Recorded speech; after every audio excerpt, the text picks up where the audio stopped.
What is going on, everybody? Welcome to the Fandalorian Club, our Star Wars show here on Apocalypse Movies, where we get to talk about anything and everything the galaxy far, far away. I'm your host today, not Jake, but Brian, here with Jacob and our good friend Amaru. How you doing, good sir? I'm doing well. This is a first for me because Star Wars is not the thing I talk about. It's okay. But Diego Luna is here, so I am here. Hey, nothing wrong about talking a little Star Wars every now and then, just kind of going with the flow, Sometimes it's better than others, and this time it's very, very good. So we're glad to have you. Jacob, how you doing? Hello there. It's been a while since I've been on the Fandalorian Club. I've been missing these reviews, but I used to be a regular on it, so I'm so excited to get back and talk some Star Wars. Yep. I was wondering, I was like, this is Jacob's first one for this in a long show? For Andor, yeah. I mean, I got on for some Boba Fett episodes, right? So that was the last time. Probably, yeah. Yeah. So, but yeah, we are here to talk about episode 6 in Andor. If you are your first time listening, thank you. Welcome. But yeah, we had the conclusion of like a little mini arc that's going on. We were talking about it before the show. These little arcs that are happening. We had like a 3-episode arc in the beginning. Now we have this 3-episode arc. Before we get into that, since you both haven't been on, let's talk about how much you are liking or disliking this show. Rue, what are you feeling? So Rogue One is my favorite Star Wars movie. I consider it the best Star Wars movie. So this continues that straight on. I am loving this show. I love the first 3 episodes. It's a slow burn, but it's not like it's not like Lord of the Rings slow burn, which I love that as well. Huge Lord of the Rings fan. But this is just like every second is intense.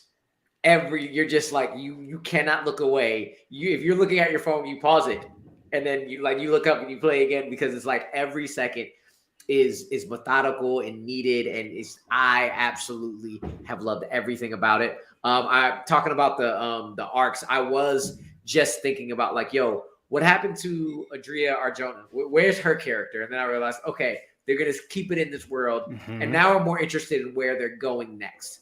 But I've loved it up to this point. I said Obi-Wan when I watched it is probably one of my favorite Star Wars shows.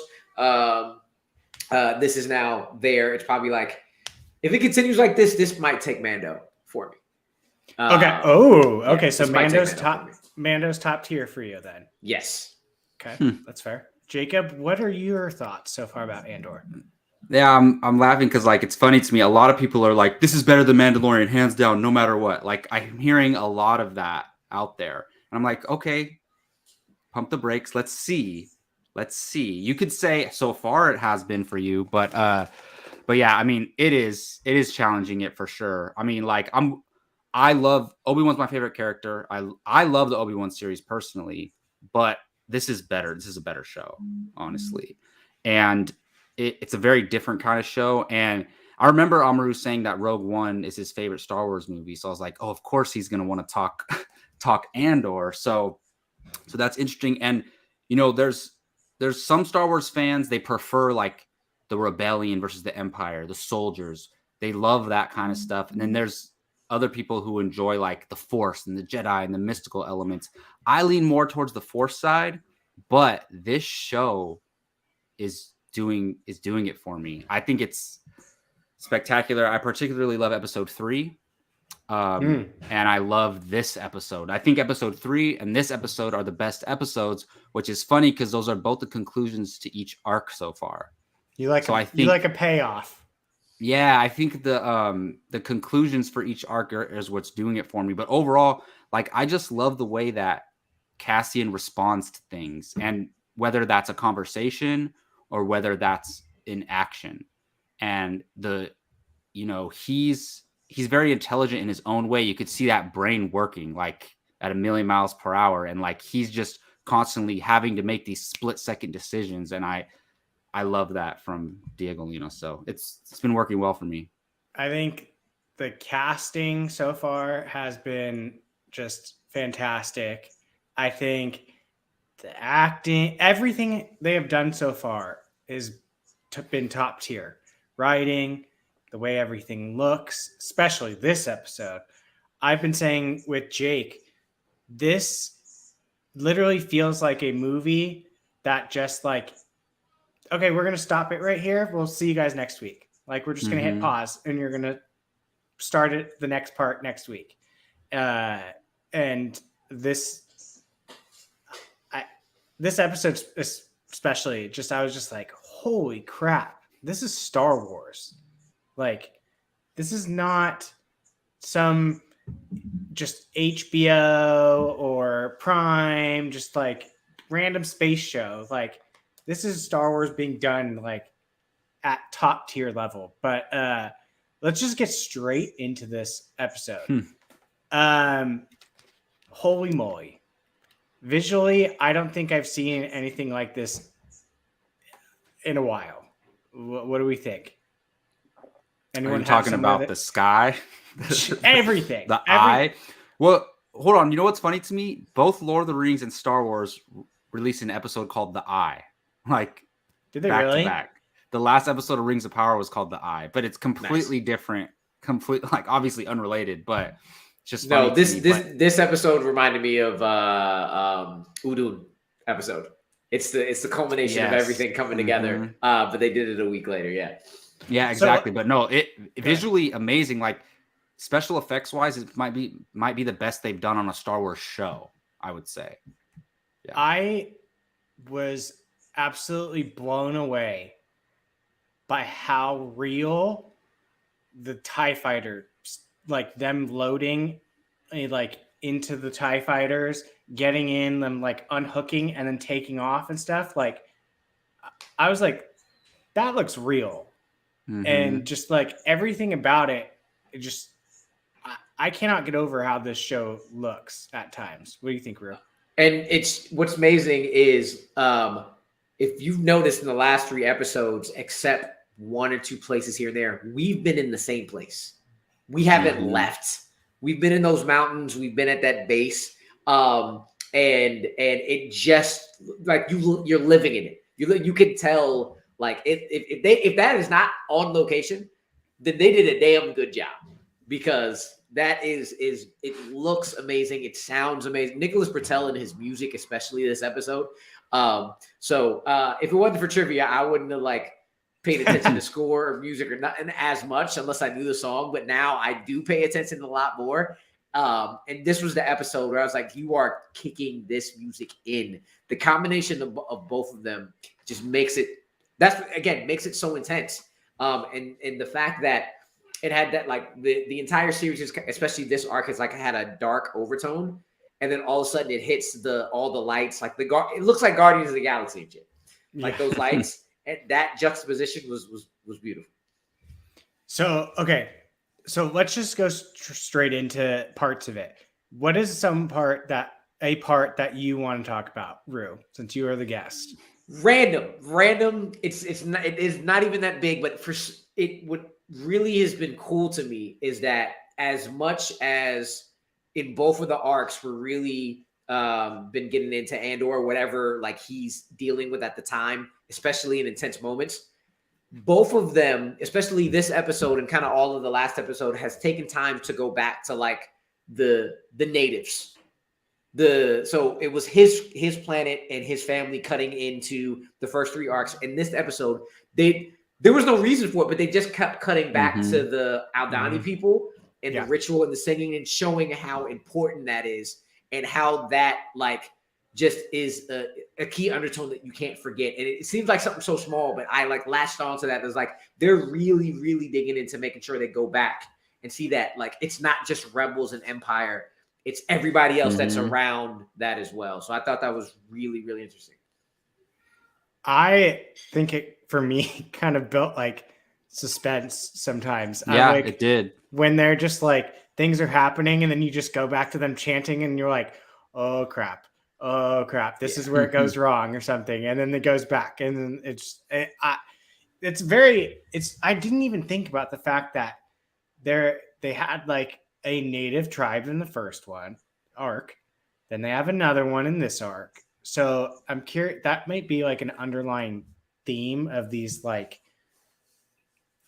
you're not to the Empire, you're not these like civilized, just you get tossed off. Like they spent a good majority of the episode, the Imperials like talking crap about them. Yeah.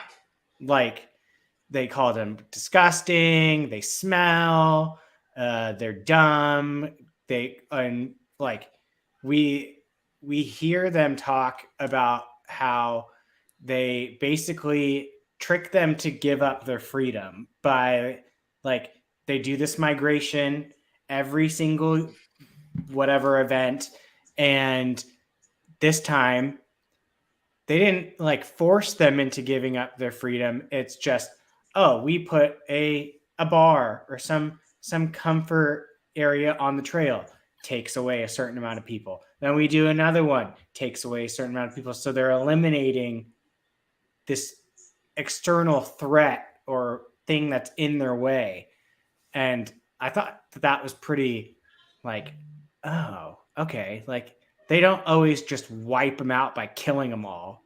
Like it's very sneaky, and like I'm sure that was done in real life thousands of times. Yeah, like, definitely. Just like, I mean, I'm drawing a blank. What is it that it's a movie or TV show that it's like we want them to give up their freedom and ask to be saved? What? God, it's driving me nuts. Yeah. I mean, I get. I don't know what you're talking about, like what's movie, but I know the idea you're getting at. Like they want them to like trick them into giving up their freedom, essentially. Oh, Hydra. Hydra. Is that what it is? Yeah. Right. How in Captain America, how it's like we tried to take away their freedom by force, didn't work, and then it's like you have to like slowly like make them want and think. Yes, Andy, Winter Soldier. It's because I just watched it like 3 days ago. Which is funny because I like this show is like, for me, it's the Winter Soldier of Star Wars. In Star Wars, 100%. It's the Winter Soldier of Star Wars. Yeah. And that's what Jake has said too. He's like, this show is like made for me because like that's his type of like spy show. Espionage type stuff. Yeah. Jacob, what is something you want to get straight? Oh, unless you wanted to talk about that. Well, yeah, I mean, I like what you guys are talking about because, like, I think it was part of it was showing us, like, okay, even though these people of this planet aren't fighting the Empire, like, the rebellion stands for something bigger. Like, it's not just the rebellion and the people who are in the rebellion that they're fighting for. They're fighting for everyone across the galaxy who's being suppressed, like, whether those people know it or not. So, like, I think that's what they were kept cutting back to those people, because I think they were just showing us why, you know, even though all these characters that Cassian's working with are doing it for their own reasons, they all have different reasons why they're doing what they're doing. You know, ultimately, they want to weaken the Empire. And I mean, Cassian doesn't necessarily, like, that's not his complete motivation yet, but it's part of it. And I think that was really cool. But yeah, I mean, which kind of ties into that. Did they plan this heist basically on this night intentionally because they could get away? And I don't know what that celebration was called, or the Eye or whatever. I mean, I think that's what it is. Yeah. But so did they put in coordinates so they could like dodge pieces, and so the TIE fighters would hit them? I think was that just lucky? I think his little thing was kind of like projecting where, like, guiding things them were coming, so he could. I thought that was really cool. I love when stuff like that happens. Like, I think there's something similar in Solo. They do. I just love when in Star Wars, like, our heroes are trying to get away. Our heroes, can we call them heroes? I don't know. Yeah, are trying to get away, and they're able to, you know, trick TIE fighters or whoever's chasing the Empire, whoever's chasing them, into, you know, flying into their trap. So I thought that was pretty cool. I did want to ask you guys, I don't want to jump too far in, but the woman soldier who stayed behind to watch the family, did she kill them? I think she did. She did. And I think that's what they were implying, that she took them out either way. And that is dark. Wasn't there a scene of you after she dressed of you seeing her walking out and they're still tied though? And they're just sitting there. Maybe. And they're alive? That's what I'm trying to think. I swore that's what I thought. I watched it this morning, but I don't remember that. I just remember I didn't get the impression that they were dead at all during the show. Well, they showed them tied up near the end with the covers on their mouths. Yeah. And then, like, after that, they showed her walking out. But I thought it was she was in Imperial clothes. In my mind, I was wondering the same thing, Jacob, because I was like, she essentially got left behind. But they would know who she is. So, like... Yeah. Well, she planned to stay behind, because that's why the other girl was like, promise me you're going to be okay. Yeah. She's like, I'll be fine. Like, yeah. I don't know. I don't either. I'm not sure. I do want to know who is her name Vel, the white chick. Yeah. I want to know who she is because she has a relationship with Cinta, and she clearly has a relationship with Stellan's character. And I don't know if it was when I was listening to y'all or somebody else, but thinking that maybe she's his daughter or something. I want to know who she is. I've never heard that. That's definitely just the interactions that they had at the beginning, the way, like, after I heard it, I watched it a couple more times, and the way that he like yelled at her randomly saying, listen to me, and I'm like, that's a father right there. And when he asks about her about him, she's like, don't ask me any questions. Like, exactly, I'm not gonna don't tell ask me you. questions. And we're not asking about him. I wonder if that's a daughter or a niece or somebody close to him. I've never thought about that. Could be. It could be. Or somebody he took under his wing a long time ago and kind of like a daughter to him. Something like that. Yeah, I mean, Cassian gave her the kyber crystal after and was like, give it back to him. So, like, he knows she's going to... Was that basically just supposed to be collateral? I think so. Yeah. Essentially. Even if the mission fails, you still get to keep this or something? Yeah. Like, kind of, basically. Yeah. You know she's from Game of Thrones? I just realized this like the other day. She's she does look familiar. She's the chick with Arya, one of the faceless. Yeah. Oh yeah. From Davos, whatever. Yeah. Yep. I didn't realize that until yesterday, and I was like, a son of a gun. I didn't even realize. Those Game of Thrones actors are going to be everywhere, man. They're in freaking Lord of the Rings. They're in Rings of Power too, like a few of them. Good. They're great. I mean, clearly they know what they're doing. Like the actor who plays Elrond played what's his name?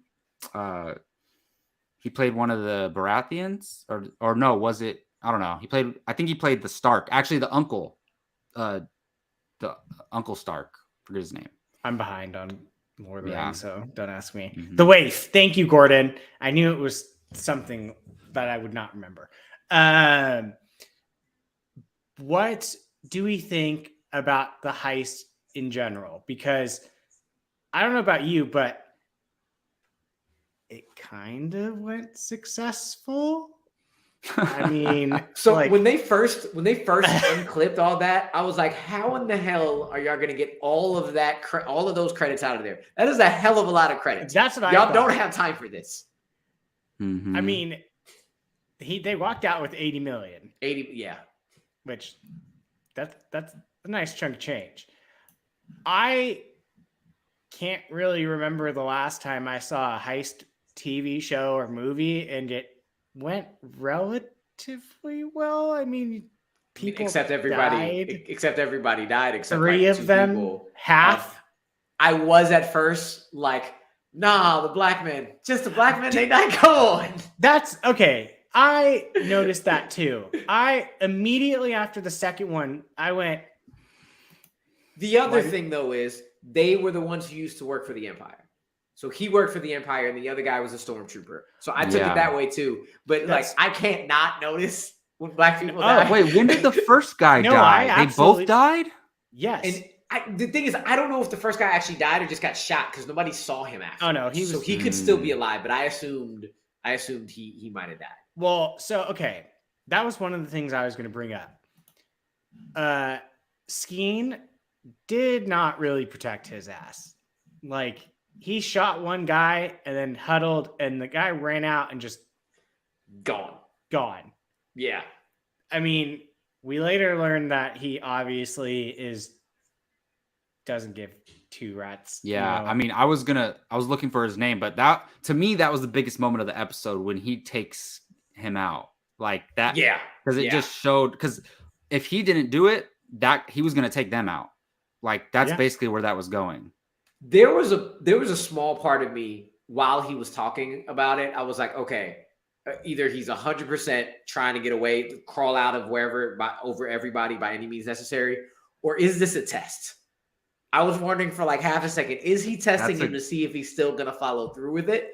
But it doesn't matter because it just like doubled up on the Andor we see in Rogue One, who will absolutely do anything to make sure his mission or himself gets laid through. And I'm really looking forward to the arc from going from looking after himself by any means necessary to looking after the rebellion by any means necessary. Yeah, we saw a little bit of it. He didn't even hesitate to take that other guy to the doctor right away. He was like, how do we get to the doctor right away? Yeah. So he has some good in him, obviously. Not a little bit. He has a lot of good in him, but he's showing those shades. Part of me felt like Skeen kind of like played the whole like, well, that's one less cut. If like, that's kind of like, it might be overthinking it, but like, because I rewatched it and like takes out the guy. And like Andy said, dude had a machine gun and he shot one time. And so I'm like, took out the one guy, went back. The other guy runs out and taken out.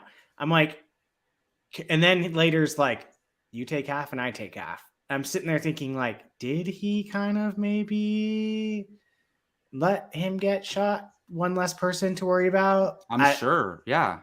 I mean, after knowing his like his intentions, I think so, because the thing that makes me like sure it wasn't a test or whatever is when he's like, I don't even have a brother. So he lied about that story. And like, why would he lie? Like, why would he tell him that, like, to try to provoke him to go against them? Like, I don't think he would. So I really think he just planned to do this the whole time. And I mean, at least they weren't going to just go kill her. He said, let's just leave. So, yeah. I mean, it is very ironic and a twist I didn't see coming. Like, clearly, I mean, I don't know about you guys, because I'm like, this guy's been an asshole for 2 episodes about how he's going to betray him, and then at the end, he's like, yeah, let's betray him and take the money. Like, I didn't see it coming. What did you guys did that even like cross your minds? Not really. I mean, I was thinking like, oh, the whole series is going to be with this crew. And I'm like, nope, that's not what's happening. So no, I didn't see it coming. Now, for me, I try not to look for things going ahead. So I usually get either surprised or like, I was like, okay, that makes sense. But it's not something I was thinking about. But thinking on it, if I really tried to look at it, I might have been able to see it coming, but I didn't care. Like I didn't care to look for it. So they did a really good job of like just popping that on me. So that's fair. What's something else you want to hit, Amaru? So again, little small thing. Anybody recognize the Imperial dude who was in the room who figured out about the calls? Any of y'all watch Agents of S.H.I.E.L.D.? I did, but I'm not. I watched the first couple seasons. Hunter, Bobby's husband / thing. Holy that was Hunter. Crap, you're I saw him. I was like, hey, is that Hunter? Yeah. That is him. I didn't even catch that at all. I was very happy to see him just because I like him. In Which guy is it in Andor? He's the guy, the Imperial guy who was trying to check all the comms. Okay. And he figured it out and told everybody to come downstairs. That's right. Yeah. Yeah. He was Hunter Nate. So I saw him. I was like, hey, I like you. I know you. You're probably gonna die soon, but that's right, Andy. You did say something last week. Now that I remember, I forgot. It was a whole week ago. Okay. But no, it's just the intensity of this episode, just bringing it back together. I'm really, again, now looking forward to what's the second half of the season going to be based off of the fact that we've got a 3-episode arc. My biggest thing now is how are these people that we've met, how are they coming back? How are we connecting, or are we keeping it 3 and 3 and 3, and then some come back, some leave, some come back next season? That's my biggest thing with this, because in general, it's just the intensity of this episode building to that great last action scene is it was what was so great about it.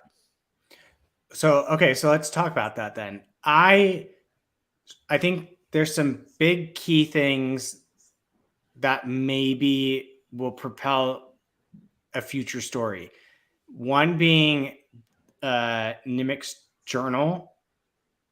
I think his manifesto, if you will. Yeah.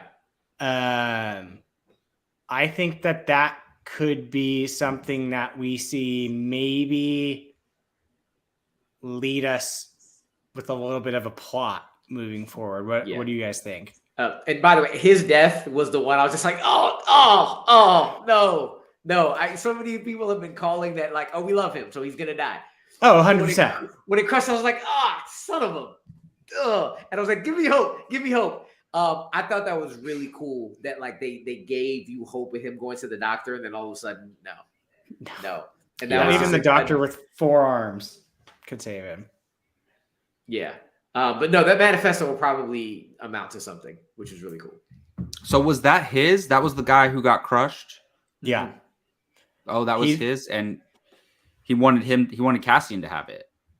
Yeah. So the last couple episodes, he's been like kind of like just taking notes and writing like little things. Like at the beginning of the episode, he was reciting something about mercenaries. He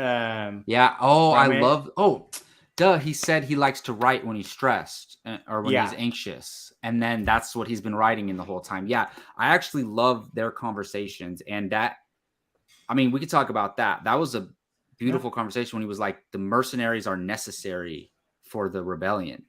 Mm-hmm. And it's like, we can't just expect everyone to like do it based on like morale or whatever. Like, so you got to bring in like the Empire. You think everyone who works for the Empire is doing it for morale, or no, they're doing it, because they believe in the Empire or they're getting paid. Yeah. And it's like the rebellion has to do the same thing.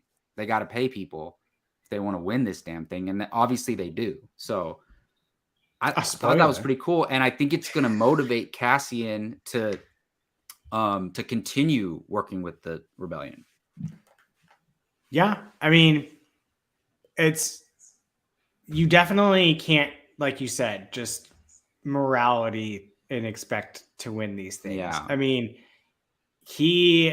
Andor almost kind of like at this point right now, the last 3 episodes is like just literally playing mercenary. Like he doesn't seem to give two whats about the rebellion or standing up. Like he looked, for the most part, up until the end of this episode, like there for a paycheck. And then kind of like towards the end, he's like presented with the like, all right, let's walk out with just a paycheck and screw these people. And he straight up kills the other person and chooses to not do that. Yeah. No, I mean, that's the thing about Cassian is like, I mean, they established it in the first scene in Rogue One, right? I mean, it wasn't the first scene, but after the opening of Rogue One, his is the first scene.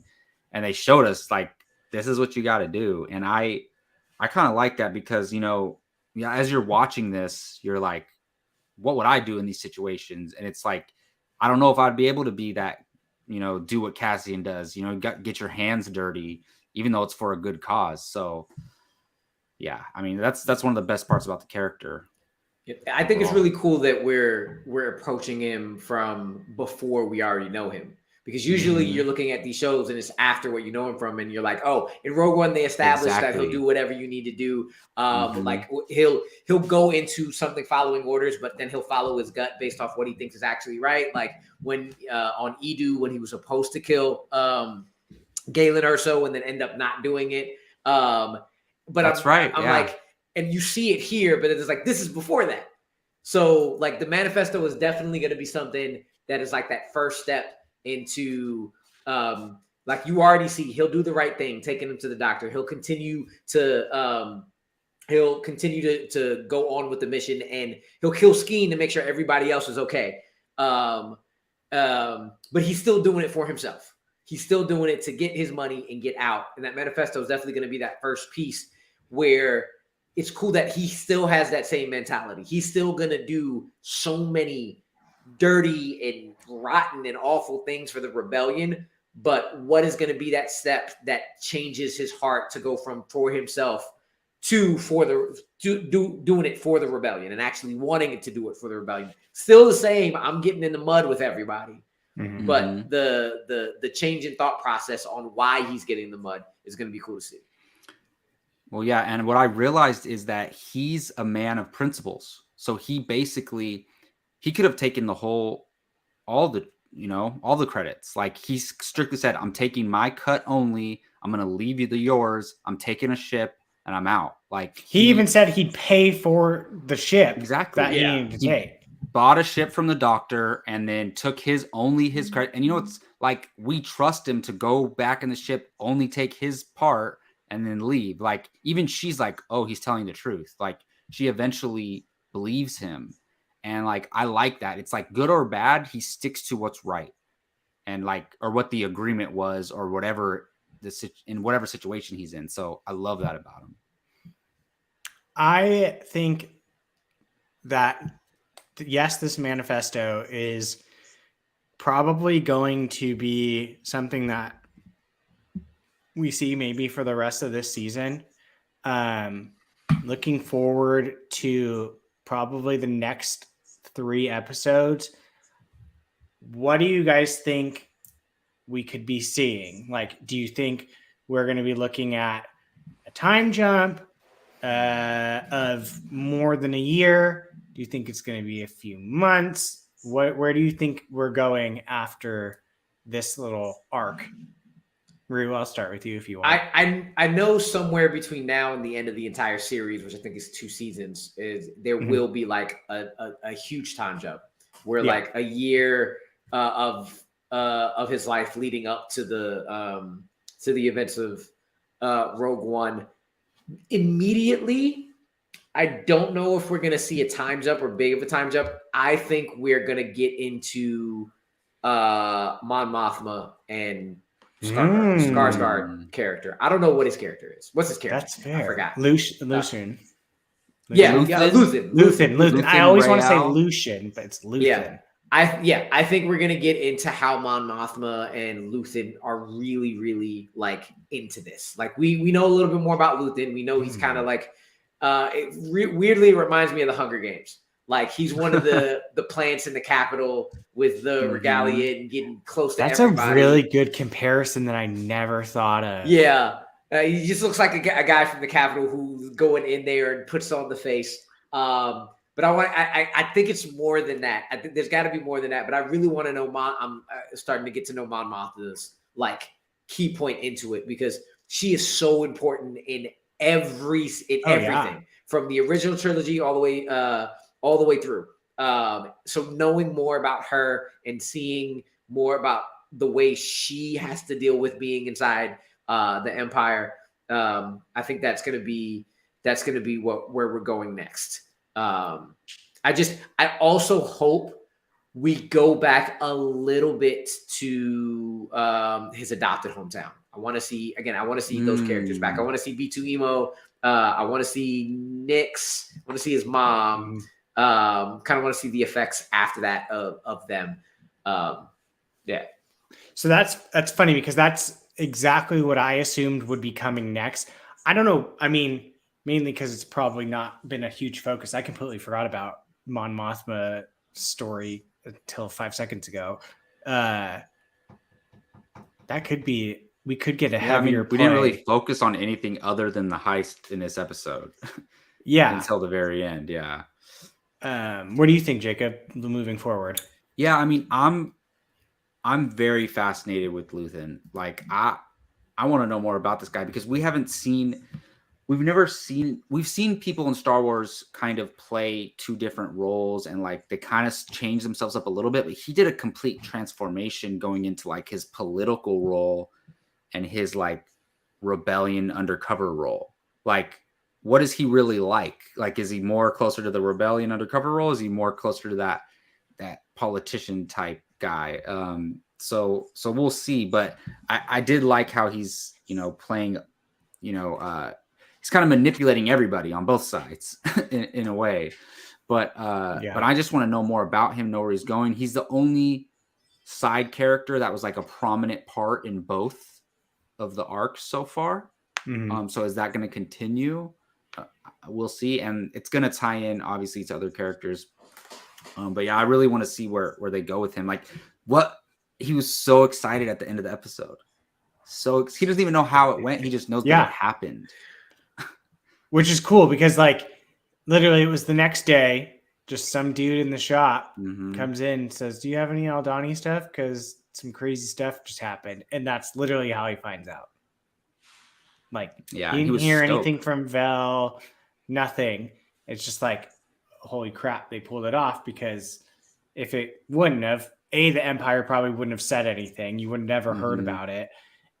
Or like, B, they would have just been like, "Oh, it's not that bad," but it's bad. Like we saw the like Imperial, I don't know what you want to call it, the group that he calls in and it's like, find me every single like contingency plan now.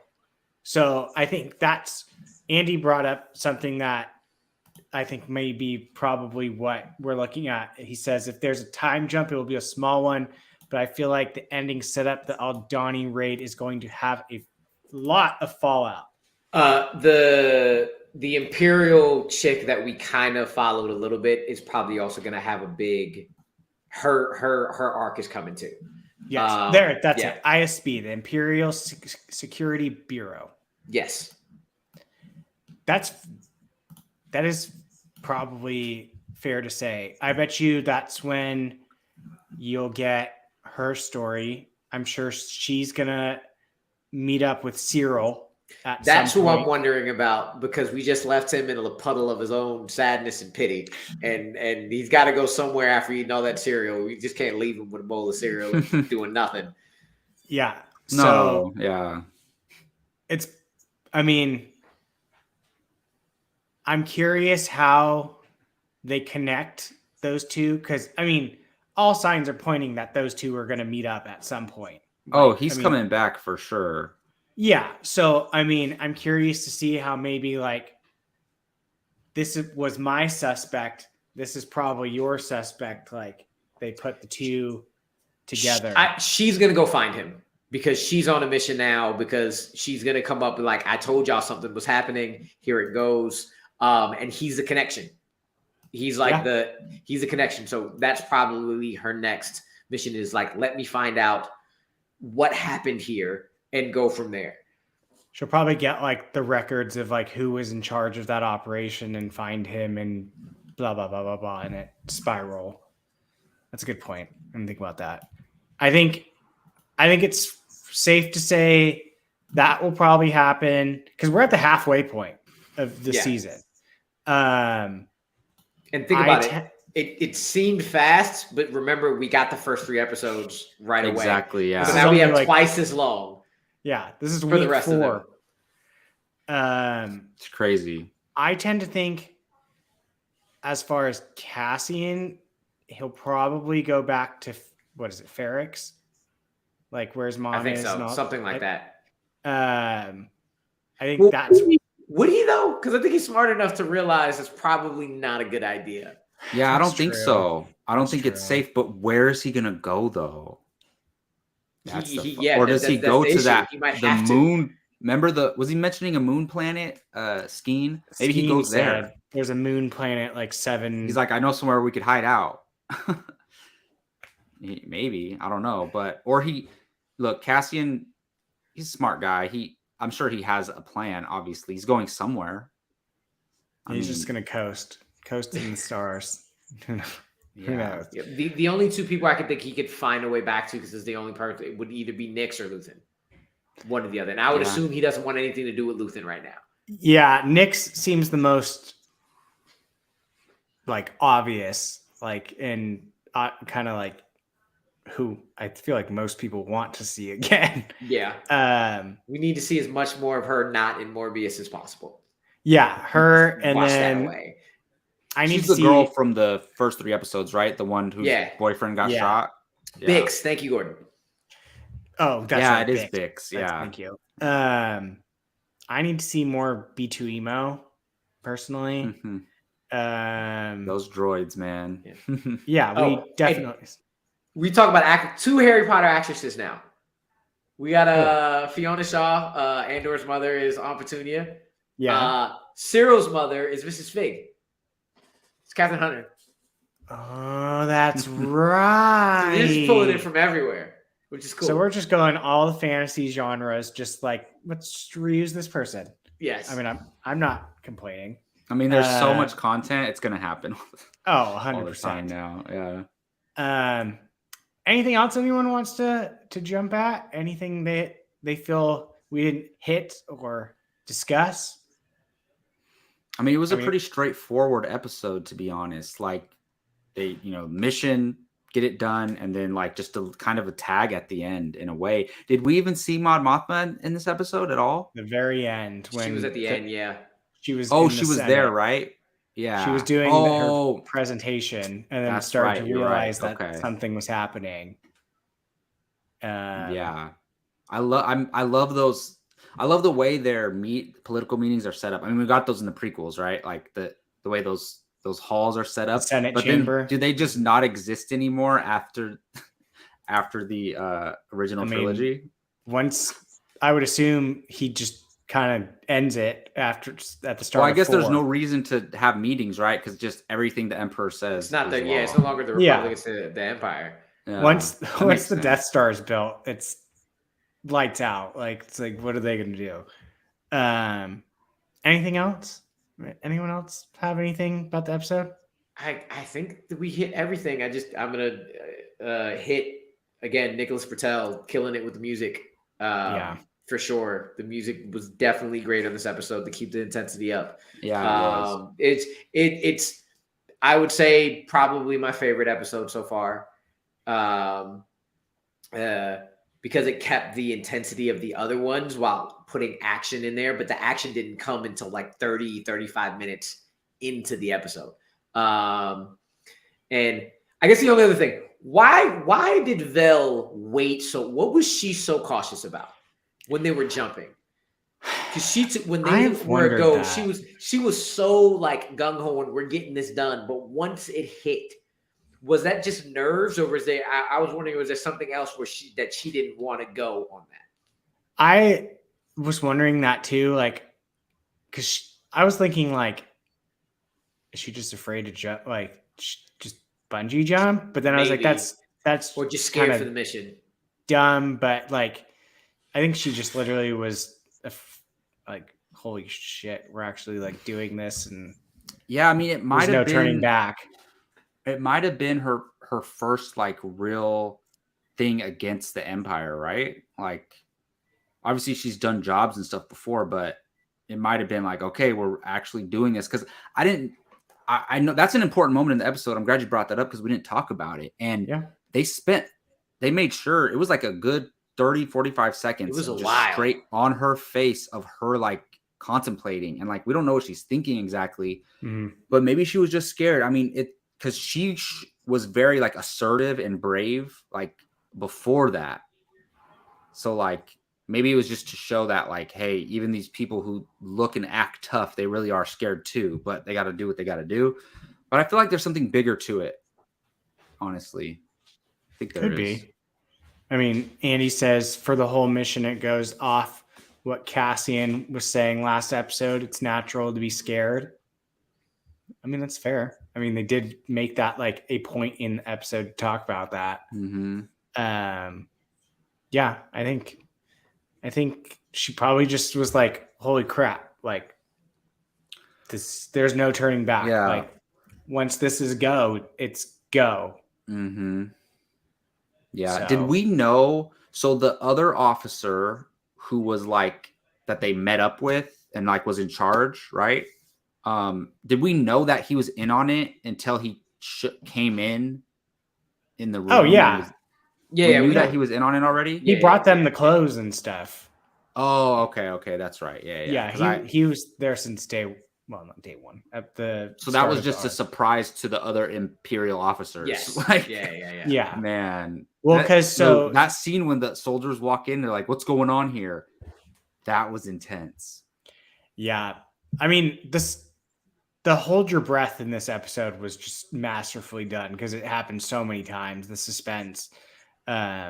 Jacob, he actually fell in love with an Aldani woman and she was killed. That's why he like speaks it and all that stuff. And that's why I loved his line. He's like, 6 years of working for you. Like, I deserve worse. Yeah. That was a great line. Yeah. Uh-huh. So yeah, I mean, fantastic episode.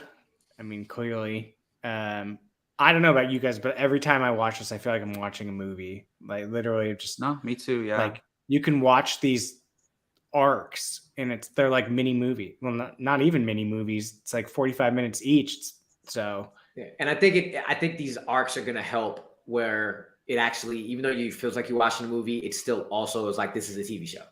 So it doesn't like a lot of people complain, oh, this just looks like parts of a longer movie. It should have been made a movie in general. They say that about Obi-Wan, about Kenobi. But doing these arcs, I think, is a good way to like keep the vibe of both. Yeah, no, I completely agree with you. I think it's working. It makes sense the way they're doing it, why there's 24 episodes total if they're doing it like this.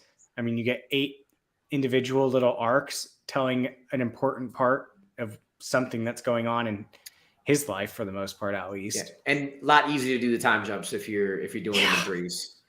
Yeah. Mm-hmm. But yeah, I agree. I'm Game of Thrones, House of Dragon.